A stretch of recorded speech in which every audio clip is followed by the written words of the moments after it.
Welcome back to the studio with our guest, Bev Regan, who's from Third Age Outreach. And Bev is a recreation therapist. Welcome to Over 55, Bev. Thank you for having me. Now, on the last segment, we just saw Ron out at Bob Martin's, and they were doing the golf thing. So I guess golf is an example of a pretty popular leisure activity for older adults. And you said, I made the comment, is it a sport or is it recreation? And you said it's all of those things. Yeah, it's definitely a positive leisure pursuit that anybody can do, no matter their ability. So it's probably one of the top activities that Canadians pursue. And not only just Canadians, but locally we have public courses that have practice ranges and that don't cost a lot of money. More affordable than some of the other facilities in the city. London has 3 public courses, and one has actually a course for people with disabilities as well. Which one is called is the Parkside 9 at Fanshawe, so it's anybody can play. It's a really good game. That's interesting. Are there people that play golf in wheelchairs and things like that? Oh, definitely. Is that right? Yeah, as a therapist with the hospital, with St. Joe's Healthcare London, actually, that's part of what we do, is help people get back into their leisure pursuits in spite of their barriers and challenges. So that's really important. So yeah, you can. We had a fellow who was a quadriplegic that golfed, and we taught him how to do it. And the golf pros are really helpful at the local clubs. They're really great at helping people modify their clubs and their swing, and so anything's possible. You know, when we were talking on the first segment about transitioning and how stressful that can be, and creating uncertainty with people,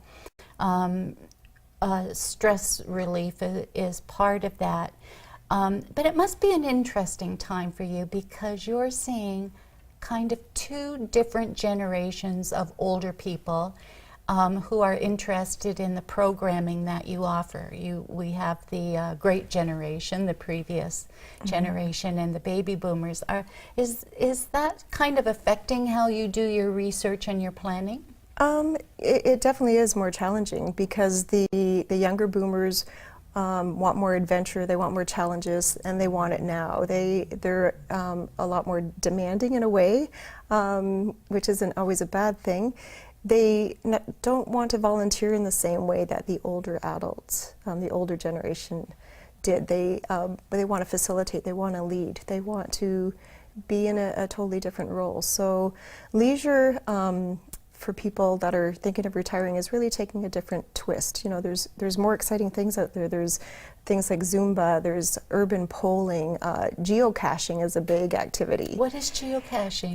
It's where you take a handheld GPS and you go and find treasures that are buried throughout the city, and it's like orienteering that we used to do way back when, but with a new twist.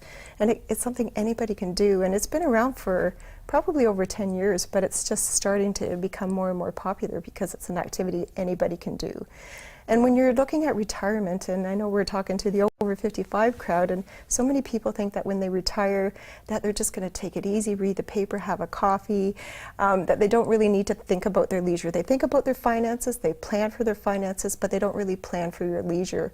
And so when you're no longer working, you don't have the same social benefits, you don't have the same rewards, the same structure even. And so it's really important to plan for your leisure, but allow for spontaneity as well. And that's so important. And there's so many exciting things out there to do right now. It's so much fun. Your job must be so much fun, too. You have the best job in the world. I do. I love what I do. And I help people overcome barriers, because we all have barriers to our leisure. You know, whether they're physical, whether they're social, whether they're financial. There's so many things that people put in their way of engaging in things that they love to do. And that's, you know, where we come in, and we help people overcome some of those barriers. So now your office is at the Kiwanis Senior Center. Is there a stigma about older adults who aren't maybe older adults about coming into a senior center for leisure and activity, or is that changing as well? There is still a stigma. I've had people who are in their 80s tell me, "Oh, I'm not old enough to join that senior center." I've heard that before. If you notice, they use Senior Community Center, and starting to talk more about community centers.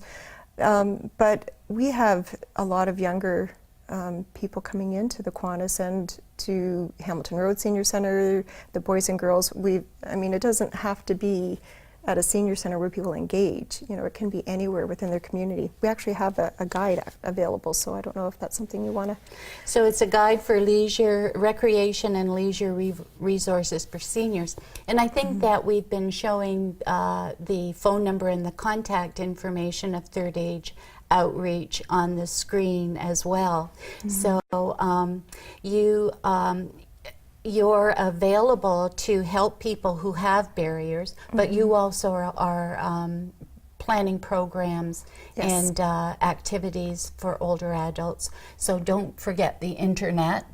Yes, yeah, we have a computer training class coming up. We got a New Horizons grant, so we're going to be teaching seniors how to teach other seniors how to use the computer. We're offering a program called Gray Matters, where we're teaching people memory strategies and how to keep their brain sharp, and all sorts of exciting new things that are coming up. And these are things that people have asked us for, and are looking at for their retirement years. So we'd like you to thank you very much for watching today's show, and we'll see you next time.